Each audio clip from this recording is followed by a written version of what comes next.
117 people, including men, women, children, gone. Not killed in battle, not lost at sea, simply vanished. In 1587, over 100 English colonists arrived on a small island off the coast of what we now call North Carolina. They built homes, they planted crops, they had families. A baby was born there, the first English child in the New World. 3 years later, when ships finally returned with supplies, the settlement stood empty. No bodies, no blood, no signs of violence, just silence. And carved into a wooden post at the entrance to the fort, a single word: CROATOAN. What happened to the lost colony of Roanoke remains one of America's oldest and most chilling mysteries. To understand why those people were there at all, you have to picture England in the 1580s. Spain dominated the New World. Gold poured out of South America. Spanish ships ruled the Atlantic. And England? England was hungry. Queen Elizabeth wanted her own piece of the Americas. She wanted wealth, power, and a foothold in a land that Spain believed belonged to them alone. So she turned to men like Sir Walter Raleigh, ambitious, charismatic, desperate to prove themselves. Raleigh had a vision. He would establish the first permanent English colony in North America. It would be called Virginia, named for the Virgin Queen herself. In 1585, he sent over 100 men to Roanoke Island. It was supposed to be the beginning of something grand. It wasn't. The men weren't farmers or builders. They were soldiers and gentlemen who had no idea how to survive in this strange, unforgiving land. Relations with the local native tribes collapsed. Food ran out. When Sir Francis Drake passed by a year later, the colonists begged him to take them home. Raleigh's first attempt had failed, but he wasn't done. 2 years later, in 1587, he tried again. This time, things would be different. This wasn't an expedition of soldiers, it was an expedition of families. 117 souls, men, women, 17 children. They came to settle, to build lives, to stay. Leading them was a man named John White. He was an artist, not a warrior. He'd been to Roanoke before and knew the land. He knew the risks, but he also believed in the dream. Imagine stepping onto that island in the summer of 1587, the heat pressing down, the buzz of insects you'd never heard before, trees so thick they swallowed the light. You're standing in a place your ancestors never knew existed, surrounded by people who speak a language you don't understand. You're building England in the wilderness. And for a brief, fragile moment, it worked. The colonists repaired the old fort. They built houses. They made contact with the CROATOAN tribe, one of the few native groups still willing to help them. And then, in August, something extraordinary happened. John White's daughter, Eleanor, gave birth to a baby girl. They named her Virginia Dare, the first English child born in the Americas. But hope doesn't survive long in a place like Roanoke. Supplies were running dangerously low. The colonists needed tools, food, medicine. Someone had to go back to England and bring reinforcements. John White didn't want to leave. He was the governor. He was a grandfather now. But the colonists insisted. He was the only one Queen Elizabeth might actually listen to.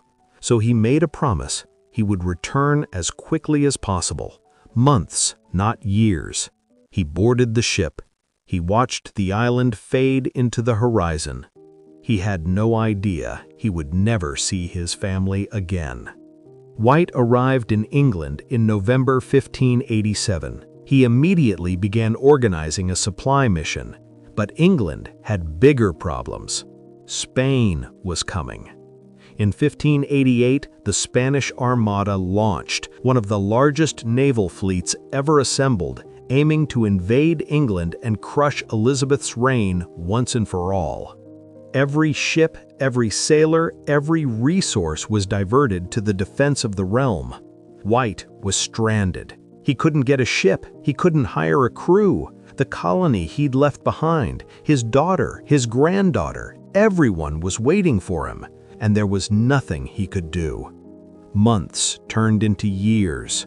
Finally, in 1990, 3 years after he'd left, White managed to secure passage on a privateering voyage heading toward the Americas. It wasn't ideal. The captain was more interested in raiding Spanish ships than rescuing colonists, but it was his only chance.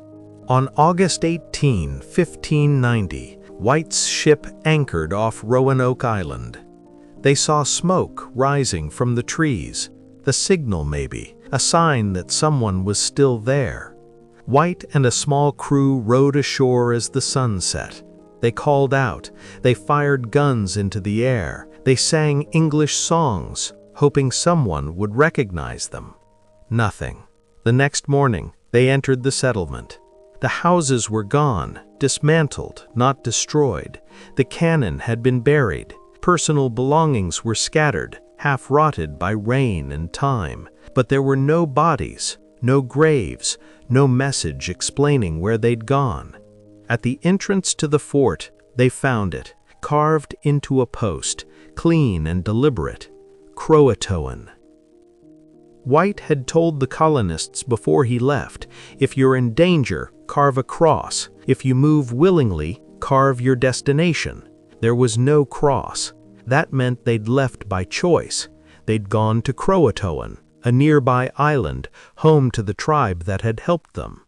White wanted to sail there immediately, but a storm was rolling in. The ship's captain refused. He'd lost anchors. His men were exhausted. They needed to leave. John White never returned. He never saw his family again. He never learned what happened. So what did happen? Theories have swirled for over 400 years. Some believed the colonists were killed by disease, by starvation, by hostile tribes. But if that were true, where are the bodies? Others think they were absorbed into native communities, that they married into the CROATOAN or other tribes, that their descendants walked this land long after England forgot them. There are stories, passed down through generations, of native people with gray eyes and English names. Spanish records hint at another possibility. Spain knew about Roanoke. They considered it a threat. Some historians believe Spanish soldiers may have attacked the colony, eliminating the competition before it could grow. Or maybe the answer is simpler. Maybe they tried to sail home themselves and were lost at sea. We may never know for certain, but archaeologists haven't given up. In recent years, researchers have uncovered artifacts miles inland from Roanoke, European tools, pottery fragments, items that suggest the colonists might have split into smaller groups, trying to survive in different locations. In 2020, a team announced they'd found evidence of English presence near the Albemarle Sound, matching marks on a map John White himself had drawn. It's not definitive proof, but it's something. The mystery isn't solved, but it's not forgotten either. The Lost Colony of Roanoke matters because it reminds us how fragile beginnings are. These weren't conquerors. They were ordinary people chasing a dream in a world that didn't care whether they survived.